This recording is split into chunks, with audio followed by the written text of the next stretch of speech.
บายดีท่านผู้ฟังที่เคารพทุกท่านพบกับรายการวิทยุภาคภาษาลาวสถานีวิทยุ FEBC รายการ30นาทีต่อไปนี้หวังว่าจะเป็นประโยชน์ต่อท่านผู้ฟังในการดำเนินชีวิตเมื่อท่านผู้ฟังได้ติดตามรายการนี้ท่านก็จะมีความหวังมีความสุขในการดำเนินชีวิตเชิญท่านผู้ฟังติดตามได้ดังต่อไปนี้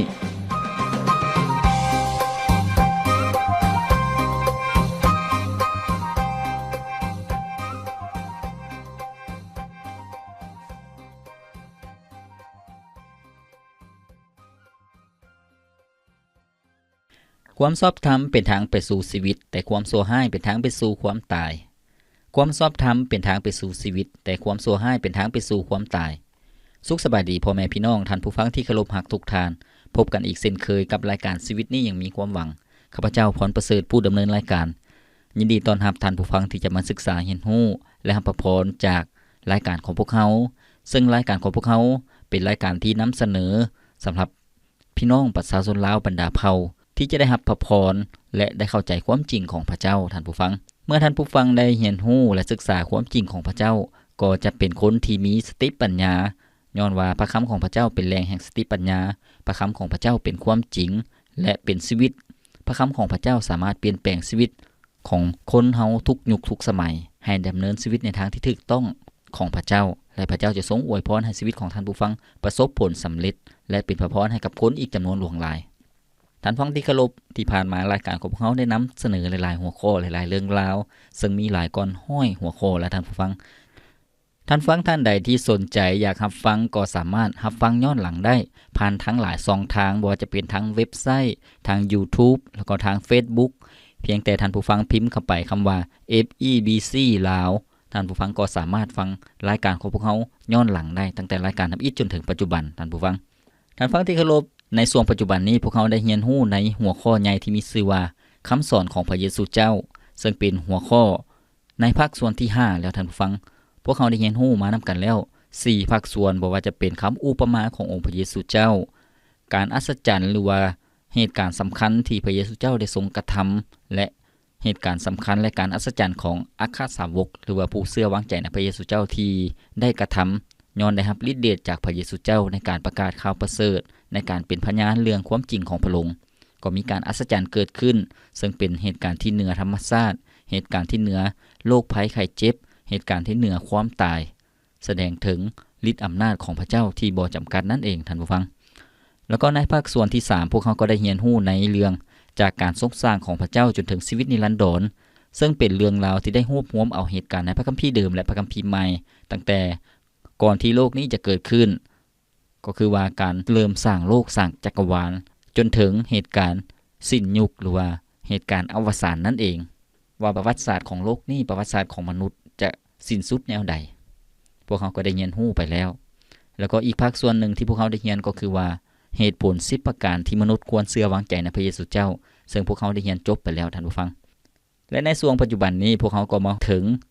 หัวข้ออีกภาคส่วนหนึ่งก็คือ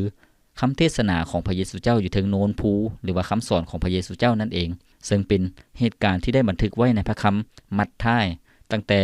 บทที่5จนถึงบทที่7ซึ่งพวกเขาก็ได้เรียนรู้ไปแล้วใน8หัวข้อท่านผู้ฟังซึ่งใน8หัวข้อนั่นก็มาจากหัวข้อใหญ่ที่บอกว่าความสุขอันแท้จริงหรือว่าผู้เป็นสุขนั่นเองท่านผู้ฟังว่ามีอย่างใดและเมื่อนี้เองพวกเขาจะเรียนรู้ในหัวข้อใหม่ที่มีชื่อว่าจงเป็นเกลือและความสว่างหัวข้อที่บอกว่าจงเป็นเกลือและความสว่างปรากฏอยู่ในพระคัมภีร์มัทธิวบทที่5ข้อที่13จนถึงข้อที่16ได้มีเรื่องราวและเนื้อหาดังต่อไปนี้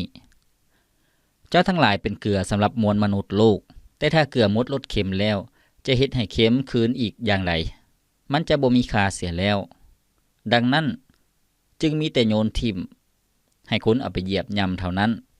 พวกเจ้าเป็นแสงสว่างสำหรับโลกนี้เมืองซึ่งตั้งอยู่เทิงโนนภูก็เป็นที่บังไว้บ่ได้บ่ฮอนมีผู้ใดเมื่อใต้โคมไฟแล้วจะเอาเข้าไว้ในกระบุงแต่เคยตั้งไว้เทิงที่สูงเพื่อให้ส่องแจ้งใส่ทุกๆคนที่อยู่ในเฮือนนั้นในทำนองเดียวกันนี่แหละจงให้แสงสว่างที่อยู่ในพวกเจ้าส่องแจ้งต่อหน้าคนทั้งหลายเพื่อว่าพวกเขาจะได้เห็นคุณงามความดีที่พวกเจ้าเฮ็ดและพวกเขาจะได้สรรเสริญพระบิดาเจ้าของพวกเจ้าที่สถิตอยู่ในสวรรค์ ท่านฟังที่เคารพนี่ก็คือคำสอนของพระเยซูเจ้าอีกหัวข้อหนึ่งที่มีชื่อว่าจงเป็นเกลือและความสว่างเหตุการณ์นี้ก็คือต่อเนื่องจากหัวข้อที่พระเยซูเจ้าทรงสั่งสอนเรื่องผู้เป็นสุขอันแท้จริงหรือว่าความสุขอันแท้จริงนั่นเองหัวข้อที่บอกว่าจงเป็นเกลือและความสว่างพระเยซูเจ้ากำลังสั่งสอนให้ประชาชนแล้วก็ผู้ที่ติดตามพระองค์ให้ฟังพระองค์ในเวลานั้นซึ่งพวกเขาจะเห็นว่าบรรดาผู้ฟังส่วนหลายแล้วเป็นชาวยิวท่านผู้ฟังเป็นชาวยิวหรือว่าคนเฮบเรอที่ได้มีชื่อเอิ้นว่าเป็นประชากรของพระเจ้าฉะนั้นคนฮิบเรอจึงเอิ้นพระเจ้าว่าพระบิดาท่านผู้ฟังพระเจ้าทรงเป็นพระเจ้าแห่งประชากรของคนฮิบเรอหรือว่าคนยิวซึ่งคนฮิบเรอมีความภาคภูมิใจว่าพวกเขาเจ้านั้นเป็นชนชาติที่พิเศษที่พระเจ้าได้ทรงแยกพวกเขาเจ้าออกมาจากบรรดาประชาชาติทั้งปวงในแผ่นดินโลกนี้ให้มาตั้งไว้เป็นชนชาติที่พิเศษฉะนั้นพวกเขาเจ้าจึงมีความภาคภูมิใจพวกเขาเจ้ามีหลักคำสอนของพระเจ้าก็คือพระบัญญัตินั่นเองที่พวกเขาได้ปฏิบัติตามอย่างเคร่งครัดพระเจ้าทรงมีความต้องการหรือว่ามีจุดประสงค์ที่แยกชนชาติอิสราเอลนั้นออกมาจากบรรดาประชาชาติที่คาบไหว้รูปเคารพหรือว่าคาบไหว้บูชาดวงดาวดวงเดือนหรือว่าดวงตะเวนพระเจ้าทรงแยกพวกเขาเจ้าออกมาให้นมัสการพระเจ้าพระผู้สร้างหรือว่าพระเจ้าองค์เทียงแท้และพระเจ้าทรงปรารถนาให้คนยิวหรือคนอิสราเอลนั้นเป็นพระพรให้กับทุกๆชาติทุกๆภาษาทั่วแผ่นดินโลกแต่ว่าชนชาติของพระเจ้าหรือว่าคนยิวนั้นดำเนินชีวิตตกต่ำหรือว่าหลุดจากมาตรฐานของพระเจ้าบ่ได้เป็นดังที่พระเจ้าได้ทรงตั้งใจไว้ให้พวกเขาเจ้าเป็นท่านผู้ฟังที่เคารพคำสอนของพระเยซูเจ้าบ่เพียงแต่เป็นประโยชน์หรือว่าเป็นพระพรสำหรับคนในเวลานั้นในสมัยนั้นแต่ยังเป็นพระพรหรือว่าเป็นมาตรฐานในการดำเนินชีวิตของคนเฮาในทุกยุคทุกสมัยท่านผู้ฟังโดยเฉพาะคนที่เชื่อวางใจในพระองค์หรือว่าเป็นประชากรของพระเจ้าให้พวกเขามาเรียนรู้เรื่องหัวข้อคำว่าเกลือและความสว่างหัวข้อทำอิฐที่บอกว่าเกลือเจ้าทั้งหลายเป็นเกลือสำหรับมนุษย์นั่นแม่นหยังท่านผู้ฟังเกลือมาจากไสท่านผู้ฟังเกลือมาจากธรรมชาติซึ่งบ้านเฮาก็จะเห็นมีบ่อเกลือเนาะท่านผู้ฟังบ่อเกลือที่พวกเขาเจ้าเอามาเฮ็ดนาเกลือหรือว่าที่เอาเกลือมาตากแดดมันก็จะแห้งแล้วก็ก้ามแล้วก็เป็นเม็ดเกลือหรือว่าเอามาผ่านวิธีการในการที่จะเฮ็ดให้เกลือนั้นเป็นเกลือที่บริสุทธิ์และก็ขาวงามในประเทศอิสราเอลก็มีเกลือเช่นเดียวกันซึ่งที่เขาเจ้ารู้จักกันดีก็คือทะเลเกลือหรือว่าทะเลตายท่านผู้ฟังเป็นทะเลที่มีรสชาติเค็มที่สุดในโลกเป็นทะเลที่อ้อมห้อมด้วยเกลือท่านผู้ฟังอยู่ถึงชายหาดแทนที่จะมีทรายแต่บ่แม่นเป็นเกลือที่ก้ามอยู่ตามชายหาดทะเลตายก็คือว่าเป็นทะเลอยู่ทางภาคใต้ของประเทศอิสราเอลทะเลอยู่ทางภาคเหนือแม่นทะเลคาลิเลแล้วก็มีแม่น้ำที่ไหลจากภาคเหนือจนถึงภาคใต้แล้วก็ลงสู่ทะเลเกลือคือแม่น้ำจอร์แดนนั่นเองทะเลตายหรือว่าทะเลเกลือนั่นท่านผู้ฟังเป็นทะเลที่มีรสชาติเค็มที่สุดในโลกดังที่บอกบ่มีสิ่งที่มีชีวิตก็คือว่าบ่มีปลาบ่มีสัตว์น้ำเลยย้อนว่าความเค็มของทะเลนั่นเป็นความเค็มที่สูงแล้วก็เนื่องจากความเค็มที่สูงนั้นคนใดที่ลอยน้ำบ่เป็นบ่ต้องย่านว่าตายดิกน้ำย้อนอย่างท่านผู้ฟังคนเฮาหรือว่าสิ่งใดก็แล้วแต่ที่อยู่ถึงทะเลเกลือนั้นอยู่ถึงหน้าน้ำนั้นท่านผู้ฟังมันจะบ่จมลงมันจะฟูขึ้นย้อนว่าความเค็มเฮ็ดให้ปฏิกิริยาคนที่ลอยน้ำบ่เป็นก็จะฟูอยู่เช่นเดียวกันซึ่งในต้นปีนี้โมของข้าพเจ้าที่ไปเฮ็ดเวียกอยู่ประเทศอิสราเอลเราก็บอกเป็นพยานว่าได้ลองไปอาบได้ลงไปลอยแล้วอยู่ทะเลเกลือมันก็บ่จมแท้ๆมันก็ฟูแท้ๆซึ่งเกลือจากทะเลนี่ก็มีประโยชน์เมื่อผ่านวิธีการขั้นตอนต่างๆก็จะเป็นเกลือที่สามารถบริโภคหรือว่ามาปรุงแต่งอาหารได้ท่านผู้ฟังให้พวกเฮามาเว้าถึงคุณประโยชน์ของเกลือคุณประโยชน์ของเกลือก็คือว่าเป็นสิ่งที่สามารถเก็บรักษาอาหารท่านผู้ฟังบ่ว่าจะเป็นเอามักซีนเอือบปลาเอือบเฮ็ดผักกาดดองก็แล้วแต่เฮ็ดผักกาดส้มก็แล้วแต่เกลือก็จะมีคุณประโยชน์ในการเฮ็ดให้อาหารนั้นบ่เน่าเปื่อยท่านผู้ฟังซึ่งเป็นวัตถุดิบที่ดีเกลือนี่มีประโยชน์หลายท่านผู้ฟังในเขตชนบทหรือว่าห่างไกลซอกลีกถ้าได้เกลือนี่ก็เป็นสิ่งที่มีคุณประโยชน์หลายตัวอย่างถ้าพวกเฮาไปหาปลาหรือว่าไปล่าสัตว์ไปที่ป่าดงดิบถ้ามีเกลือห่อไปนี่ถือว่าสุดยอดแล้วท่านผู้ฟังบ่ว่าเฮาจะปิ้งซีนปิ้งปลาถ้ามีเกลือนี่ก็เป็นสิ่งที่มีค่าหลายเฮ็ดให้อาหารแซ่บซ้อยเนาะท่านผู้ฟัง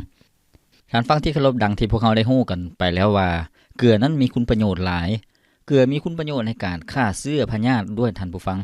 เมื่อพวกเขาเอาน้ำต้มสุกมาแล้วก็เอาเกลือมาละลายใส่สามารถล้างบาดแผลได้หรือว่าผู้ใดที่เจ็บคอบ่สบายเป็นหวัดเจ็บคอหรือว่าเจ็บอะบิดานท่านผู้ฟังก็สามารถอมน้ำเกลือแล้วก็ล้างคอได้ซึ่งเฮ็ดประมาณมื้อนึง 3-4 เทื่อก็สามารถรักษาอาการเจ็บคอเมื่อพวกเขามีอาการเจ็บคอพวกเขาก็จะบ่มีเสียงหรือก็เฮ็ดให้เป็นไข้เฮ็ดให้บ่สบายปวดเนื้อปวดโตเนื่องจากการเจ็บคอบ่สบายฉะนั้นหากพวกเขาเอาน้ำเกลือมาล้างคอก็จะเฮ็ดให้อาการเจ็บคอนั้นดีขึ้นอย่างไววาท่านผู้ฟังเกลือยังสามารถเอามาสระผมได้บางกรณีที่เขาบอกว่าถ้ามีขี้ไข้หัวหลายหรือว่า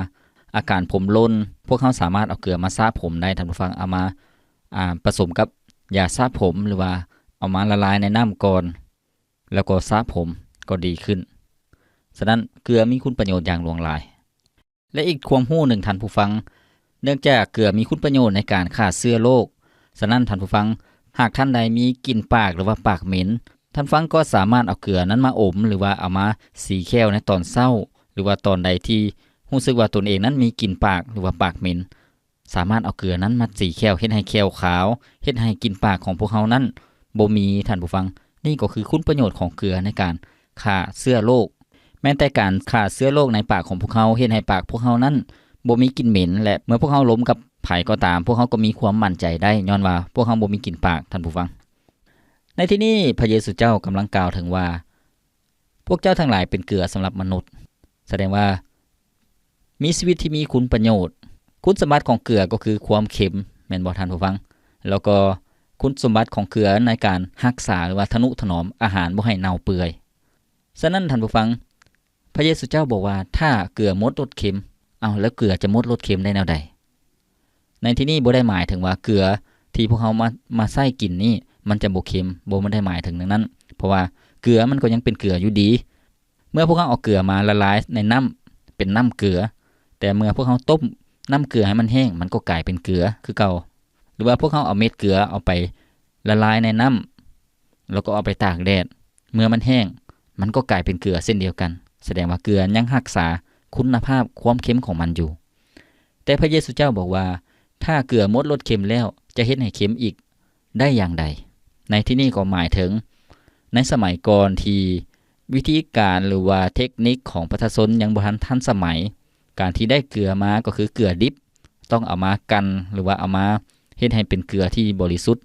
ฉะนั้นมันก็หนีบ่พ้นที่จะติดกับขี้ดินหรือว่าแร่ธาตุต่างๆที่บ่แม่นเกลือท่านผู้ฟังหรือว่าพวกเขาเอิ้นว่ากากของเกลือเนาะท่านผู้ฟังกากของเกลือซึ่งกากของเกลือนั้นมันจะเค็มแต่บ่เค็มปานใดมันจะบ่ได้เต็มที่พวกเขาบ่สามารถเอามาปรุงอาหารได้คนในสมัยนั้นพวกเขาเจ้าจะเอากากของเกลือนั้นไปทิ่มใส่ถนนหนทางย้อนหยังย้อนว่าเอาไปเป็นปุ๋ยปลูกผักปลูกต้นไม้ก็บ่ได้จะเฮ็ดให้ดินเค็มเฮ็ดให้ต้นไม้หรือว่าพืชผักนั้นตายหรือว่าจะเอาไปเป็นปูพื้นเฮือนหรือว่าเอาไปก่อขี้ดินจีปลูกเฮือนก็บ่ได้ย้อนหยังมันเค็มขี้ของเกลือนี่มันบ่มีประโยชน์มันจะเฮ็ดให้โลหะที่อยู่อ้อมข้างมันนั้นเข้าขี้เมี่ยงมันก็จะเพไว้ฉะนั้นคนในสมัยพระเยซูเจ้าก็จะเอาขี้เกลือนั้นที่เป็นเกลือที่บ่มีคุณภาพทิ่มตามทางย่างให้คนให้สัตว์ให้เกวียนให้ล้อเหยียบนั่นก็คือคำเปรียบเทียบของพระเยซูเจ้าในสมัยนั้นความหมายในที่นี้ก็คือว่าผู้ที่เชื่อวางใจในพระองค์หรือว่าเป็นประชากรของพระเจ้าต้องมีคุณภาพชีวิตที่ดีเกลือที่เป็นแร่ธาตุที่มีความเค็มในการทนุถนอมหรือว่ารักษาอาหารบ่ให้เน่าเปื่อยก็ต้องมีคุณภาพที่เค็มชีวิตของประชากรของพระเจ้าในสมัยนั้นก็คือว่าต้องรักษาคุณภาพชีวิตห่างไกลจากความเสื่อมทรามหรือว่าความชั่วร้ายต่างๆความที่บ่ถูกต้องต่างๆให้มีชีวิตที่ห่างไกลจากสิ่งเหล่านั้นท่านผู้ฟังหากเขาประยุกต์ใช้ในชีวิตของคริสเตียนก็ต้องเป็นดังเกลือชีวิตคริสเตียนเป็นดังเกลือก็คือว่าต้องรักษาคุณภาพชีวิตคริสเตียนไปอยู่บ่อนใดก็ต้องเฮ็ดให้สังคมดีขึ้นเฮ็ดให้สังคมที่ชั่วร้ายสังคมที่ผิดศีลธรรมหรือว่ามีความชั่วซ่าลามกต่างๆนั้นจะได้รับการรักษาโดยฤทธิ์เดชของพระเจ้าหรือว่าจากชีวิตคริสเตียนที่ประกาศข่าวประเสริฐ แล้วก็ในการดำเนินชีวิตในทางชอบธรรมในการยืนยันในความถูกต้องในการปฏิเสธสิ่งที่บ่ถูกต้องท่านผู้ฟังนั่นก็คือจุดประสงค์เป้าหมายของพระเจ้าอยากให้ประชากรของพระองค์บ่ว่าจะเป็นคนยิวหรือว่าประชากรของพระเจ้าที่เชื่อวางใจในพระองค์ก็คือคริสเตียนทุกยุคทุกสมัยจนถึงปัจจุบันให้มีคุณภาพชีวิตที่เป็นแบบอย่างให้กับคนอื่นๆท่านฟังที่เคารพให้พวกเขาพักฟังเพลงจากรายการของพวกเขาก่อนจัก1เสียงเพลงแล้วพวกเขาจะมาเรียนรู้เรื่องเกลือและความสว่างนำกันอีกมันเป็นเพียงเศษดินที่คนเหยียบย่ำไปบ่มีคนสนใจจะไขว่คว้ามาใครเมตตาหยิบยกขึ้นทีพระเจ้านั้นทรงใส่ใจห่วงใยเราอยู่เรื่อยไปบ่สนใจแม้นภัยจะตามสามมาสวยซับน้ำตาโดยพระคุณหยิบยกขึ้นมาแต่งเติมเสริมให้มีค่าปั้นสร้างมาให้มีความหมายจากใจสมดังคนต่ำที่มีค่าต่ำใส่พระคำเข้ามาหล่อหลอมจากคนที่เป็นคนให้เป็นคนที่มีค่าด้วยเมตตาที่ทรงสร้างเฮา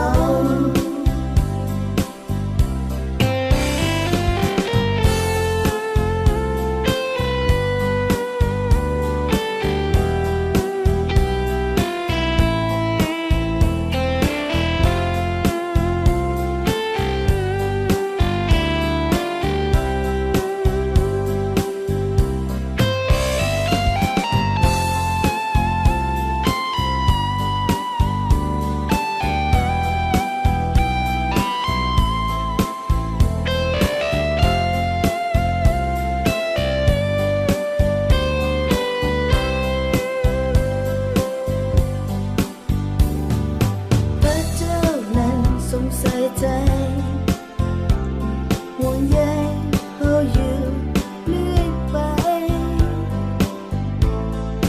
บ่สนใจแม้นภัยจะตามสามมา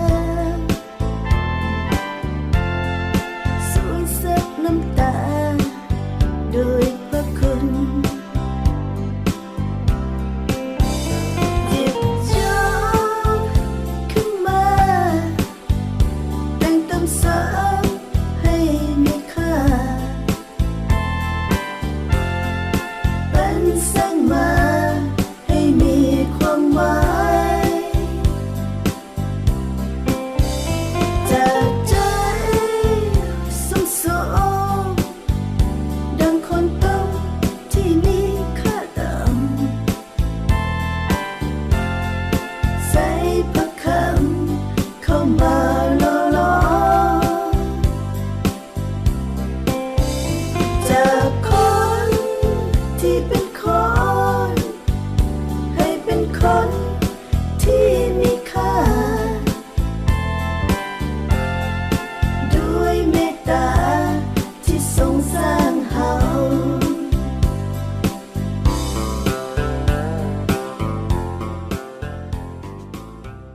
แม้แล้วชีวิตของพวกเฮาที่เป็นคนบาปที่บ่ฮู้จักกับพระเจ้าก็เป็นเหมือนกับเศษดินที่คนเหยียบย่ำไปมาแต่ว่าเมื่อพวกเฮาเชื่อวางใจในพระเยซูเจ้าพระองค์ก็ทรงเปลี่ยนแปลงชีวิตให้พวกเฮามีชีวิตที่มีคุณค่ามีชีวิตที่มีความหมาย แล้วก็ชีวิตพวกเขาก็หลุดพ้นออกจากความชั่วร้ายต่างๆดังบทเพลงที่พวกเขาได้ฟังไปแล้วนั่นท่านผู้ฟังที่เคารพในส่วงทำอิฐพวกเขาได้เรียนรู้แล้วว่าจงเป็นเกลือซึ่งเป็นคำสอนของพระเยซูเจ้าอยากให้ประชากรของพระองค์หรือว่าผู้ที่เชื่อวางใจในพระองค์นั้นมีชีวิตที่มีมาตรฐานของพระเจ้ารักษาคุณภาพชีวิตให้ดีก็คือว่าเป็นคือกันกับเกลือที่ทนุถนอมอาหารบ่ให้เน่าเปื่อยฉะนั้นชีวิตคริสเตียนก็ต้องต่อสู้กับความเสื่อมทรามท่านผู้ฟังความชั่วร้ายต่างๆความเน่าเปื่อยทางศีลธรรมในสังคมคริสเตียนหรือว่าประชากรของพระเจ้าก็ต้องต่อสู้กับสิ่งเหล่านั้นเห็นให้สิ่งเหล่านั้นได้รับการรักษาท่านผู้ฟังแนวใดก็คือว่าเมื่อคนอื่นดำเนินในทางที่ผิดศีลธรรมพวกเขาก็บ่ได้เห็นดีเห็นพร้อมพวกเขาก็ต้องตักเตือนพวกเขาก็ต้องปฏิเสธสิ่งเหล่านั้นท่านผู้ฟังการต่อสู้การพิดเถียงกันหรือว่าความโลภต่างๆพวกเขาก็จะห่างไกลจากสิ่งเหล่านั้นให้พวกเขาที่จะปฏิเสธแล้วก็บ่เห็นพร้อมกับสิ่งเหล่านั้นความบ่สัตย์ซื่อความหลอกลวงต่างๆก็ให้พวกเขาที่จะต่อต้านสิ่งเหล่านั้นด้วยนั่นก็คือชีวิตที่มีมาตรฐานของพระเจ้าท่านผู้ฟังให้พวกเขามาเรียนรู้ในภาคส่วนที่2ที่บอกว่าจงเป็นความสว่างในข้อที่14เป็นต้นไปบอกว่าพวกเจ้าเป็นแสงสว่างสำหรับโลกนี้เมืองซึ่งตั้งอยู่เทิงโนนภูก็เป็นที่บังไว้บ่ได้หรือว่าข้อ15ก็บอกว่าโคมไฟที่จะตั้งไว้บนสูงเพื่อให้แสงสว่างนั้นส่องแจ้งให้แก่คนทั้งหลายในที่นี้หมายถึงประชากรของพระเจ้าหรือว่าผู้เชื่อนั้นต้องเป็นความสว่างให้กับโลกนี้ท่านผู้ฟังเมื่อเว้ามาฮอดนี้ท่านผู้ฟังบางคนก็อาจจะมีคำถามว่าเอาในยุคปัจจุบันนี้การที่พวกเขามีไฟมีแสงสว่างมาจากหลายทางบ่ว่าจะเป็นทางไฟฟ้าหรือว่าทางหม้อไฟหรือว่าทางไฟฟ้าพลังงานแสงอาทิตย์หรือว่าแสงตะเวนพวกเขาสามารถหาความสว่างหรือว่าหาแสงไฟได้ทั้งโทรศัพท์ก็มีแล้วจำเป็นหยังจึงต้องว่าพวกเขาต้องเป็นแสงสว่างในที่นี้พระเยซูเจ้ากำลังหมายถึงหรือว่าชี้ให้เห็นว่าในโลกปัจจุบันถึงแม้ว่าจะมีความเจริญรุ่งเรืองทันสมัยแต่ชีวิตจิตใจของมนุษย์นั้นยังมีความโกงกันข้ามหรือว่ามีความมืดปกคลุมอยู่ในชีวิตจิตใจของมนุษย์ส่งผลให้สังคมนั้นมีความบาปมีความมืดมนท่านผู้ฟังย้อนหยังย้อนว่ามนุษย์ทุกคนนั้นเป็นคนบาปมนุษย์ทุกคนนั้นตกอยู่ภายใต้อำนาจของความบาปเมื่อมนุษย์ตกอยู่ภายใต้อำนาจของความบาปก็คืออาณาจักรของความมืดผีมารร้ายนั้นเป็นเจ้าของชีวิตของมนุษย์บ่ได้มาฮู้จักความจริงบ่ได้มาฮู้จักพระเจ้าผู้เป็นความสว่างฉะนั้นท่านผู้ฟังที่เคารพผู้เชื่อวางใจในพระเยซูเจ้าก็มีความสว่างในชีวิตย้อนว่าพระเยซูเจ้าทรงเป็นความสว่างของแผ่นดินโลกเป็นความสว่างของชีวิตมนุษย์ทุกคนในที่นี้ที่บอกว่าเมืองซึ่งตั้งอยู่เทิงโน้นภูจะบังไว้บ่ได้นั่นหมายถึงชีวิตพวกเขาที่เชื่อวางใจในพระเยซูเจ้าก็ต้องมีชีวิตคือกันกับพระเยซูเจ้านั่นเองท่านผู้ฟังชีวิตของพวกเขาควรจะมีจุดเด่นท่านฟังเคยไปแถวภาคเหนือที่มีภูผาในหมู่บ้านหรือว่ามีเฮือนที่ตั้งอยู่ถึงโนนภูแม่นบ่ท่านฟังหลาย10กิโลเมตรพวกเขาก็สามารถแนมเห็นหลังคาเฮือนแนมเห็นหมู่บ้านนั้นได้ย้อนว่ามันตั้งอยู่ถึงโนนภูเส้นเดียวกันชีวิตคริสเตียนควรจะมีชีวิตคือกันกับพระเยซูเจ้านั่นก็คือชีวิตที่มีจุดเด่นที่แสดงออกมาท่านผู้ฟังตะเกียงที่ให้ความสว่างแก่ทุกคนในครอบครัวในสมัยนั้นบ่มีไฟในสมัยนั้นบ่มีไฟฟ้าท่านผู้ฟังมีแต่กระบองหรือว่าตะเกียงฉะนั้นพระเยซูเจ้าก็สอนให้ประชาชนในสมัยนั้นได้เข้าใจว่าตะเกียงเมื่อพวกเขาใต้ตะเกียงหรือว่าใต้กระบองกลางคืนก็เฮ็ดให้มีแสงสว่างในเฮือนท่านผู้ฟังบ่ว่าจะเป็นแต่งอยู่ครัวกินหรือว่าอยู่ในเฮือนพวกเขาก็จะเห็นหุ่ง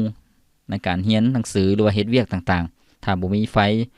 จากตะเกียงบ่มีจากกระบองมันก็จะมืดงมมืดไปท่านผู้ฟัง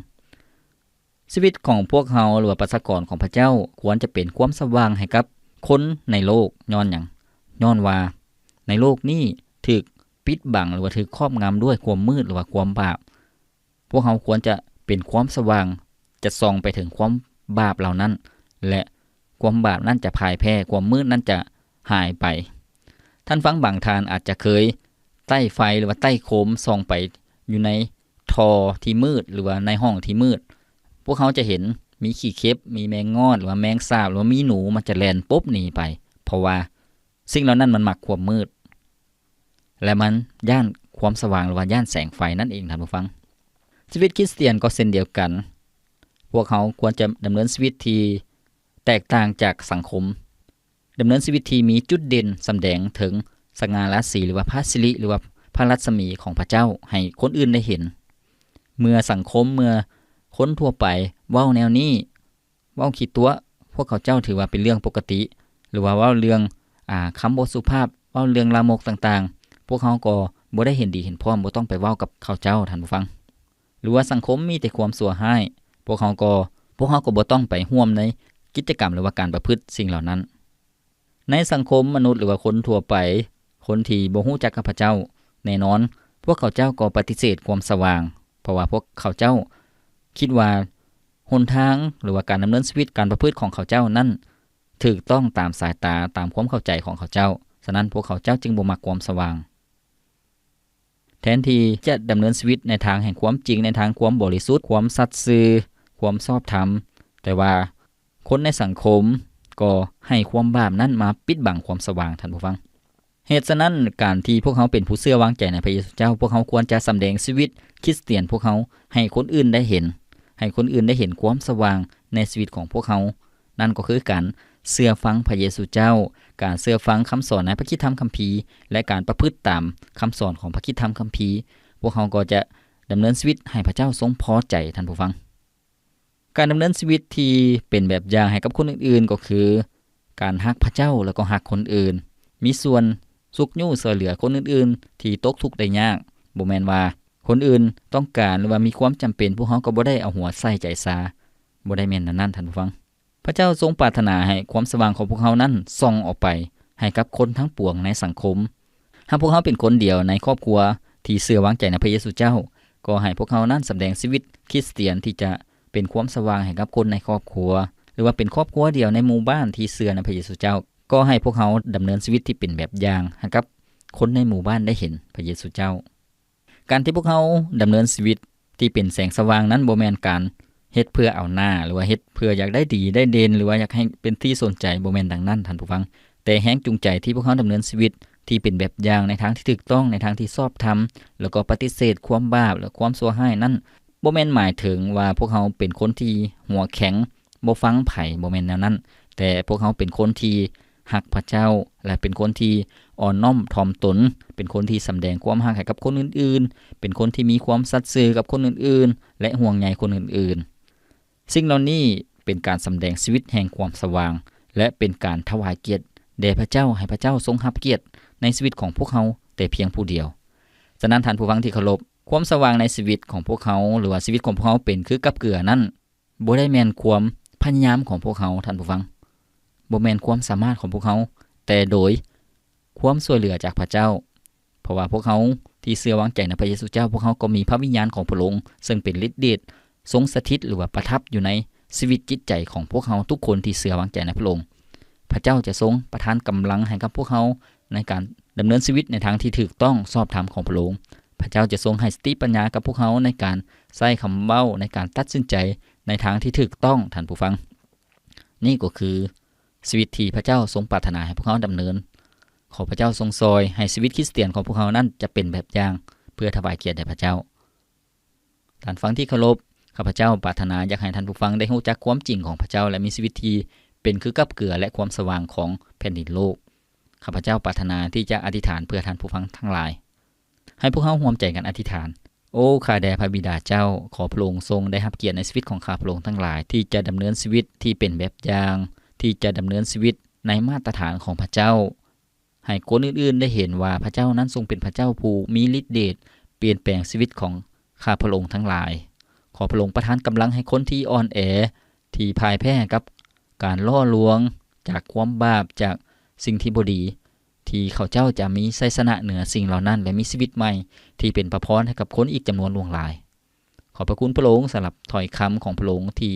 ได้บันทึกไว้ให้ข้าพระองค์ทั้งหลายได้เรียนรู้และเข้าใจความจริงของพระองค์และนำพระทัยจุดประสงค์ของพระองค์ขอพระองค์ทรงอวยพรให้กับท่านผู้ฟังทุกท่านอยู่ทางบ้านที่จะมีสุขภาพร่างกายที่แข็งแรงมีชีวิตที่ประสบผลสำเร็จและมีความสุขความปิติยินดีในครอบครัวในเวียกงานต่างๆข้าพระองค์จึงอธิษฐานโดยความเชื่อในนามพระเยซูเจ้าอาเมนท่านฟังที่เคารพ ข้าพเจ้าพรประเสริฐผู้ดำเนินรายการขอกล่าวคำว่าสบายดีขอพระเจ้าอวยพรท่านผู้ฟังทุกท่าน